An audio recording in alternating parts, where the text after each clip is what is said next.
ട്രിപ്പിൻ്റെ part 3 വ്ളോഗാണ് ഇത്. അങ്ങനെ തന്നെ നമ്മൾ കാണാൻ വന്നിരിക്കുന്നത് ഹട്ടും കാര്യങ്ങളൊക്കെയാണ്. അതായത് വയനാട്ടിലെ ട്രൈബൽ പീപ്പിൾസിൻ്റെ ഹട്ടും കാര്യങ്ങൾ എങ്ങനെയൊക്കെയാണെന്നുള്ളതാണ് നമ്മളിന്ന് കാണാൻ പോകുന്നത്. അങ്ങനെ നമ്മൾ മുകളിൽ ചെന്നപ്പോൾ ഒരു അടിപൊളി പാർക്ക് ഉണ്ടായിരുന്നു. അതിൽ സ്ലൈഡും കാര്യങ്ങളൊക്കെയാണ് ഡിഫറെൻ്റ് ആയിട്ടായിരുന്നു. നല്ലൊരു വെറൈറ്റി പാർക്കായിരുന്നു അത്. അങ്ങനെ നമ്മൾ അവിടെ നല്ലോണം എൻജോയ് ചെയ്തു. അവിടെ നമുക്ക് നടക്കാൻ ഒരുപാടുണ്ടായിരുന്നു. ഇനി നമ്മൾ പോകാൻ പോകുന്നത് ആ ഹട്ടിലേക്കാണ്. അപ്പോൾ പോകുന്ന വഴിക്ക് നമുക്ക് ഒരുപാട് സ്റ്റോളും കാര്യങ്ങളൊക്കെ ഉണ്ടായിരുന്നു. അങ്ങനെ നമ്മൾ നടന്ന് ക്ഷീണിച്ചപ്പോൾ ഒരു സോഡാ സർബത്ത് കുടിച്ചു. നമ്മൾ ആദ്യം കയറിയത് ഈ ഒരു ഹട്ടിലാണ്. ഇവിടെ കയറിയപ്പോൾ തന്നെ നമ്മൾ ഒരുപാട് ഫോട്ടോ ഫ്രെയിംസ് ആണ് കണ്ടത്. അവരുടെ മൊമെൻറ്റ്സും കാര്യങ്ങളൊക്കെ നല്ല രീതിയിൽ ഫോട്ടോ ഫ്രെയിം ചെയ്ത് വെച്ചിട്ടുണ്ടായിരുന്നു. പിന്നെ അവർ ഓല വെച്ച് നെയ്ത പാത്രങ്ങൾ, മൺപാത്രങ്ങൾ.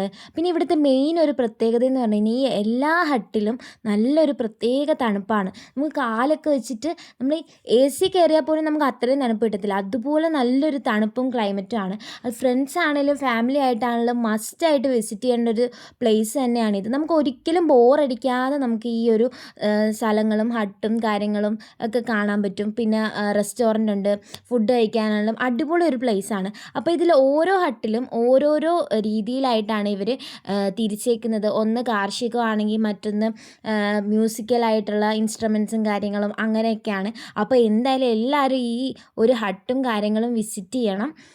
പിന്നീട് നമ്മൾ കയറിയ ഹട്ടിലുണ്ടായിരുന്നത് ഇവരുടെ ആചാരങ്ങളും കാര്യങ്ങളൊക്കെ ആയിരുന്നു. അതായത് കല്യാണത്തിന് ഒരു രീതിയിലുള്ള ആചാരമാണ്, മരണത്തിന് വേറൊരു രീതിയിലാണ്. അങ്ങനെയൊക്കെ ഉള്ള ഓരോ കാര്യങ്ങൾ പ്രത്യേകമായിട്ട് അവിടെ എഴുതി വെച്ചിട്ടുണ്ടായിരുന്നു. ഞാൻ മസ്റ്റ് വിസിറ്റ് എന്ന് പറഞ്ഞത് വെറുതെ ആണോ? ഈ മലകളും കാര്യങ്ങളൊക്കെ കാണുമ്പോൾ തന്നെ നമ്മുടെ മൈൻഡ് ഒന്ന് റീഫ്രഷ് ആകും.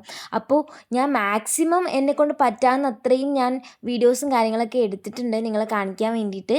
അപ്പം നമ്മൾ തിരിച്ച് പോകുവാണ്. അടുത്തൊരു വീഡിയോ ആയിട്ട് വീണ്ടും കാണാം. Bye bye.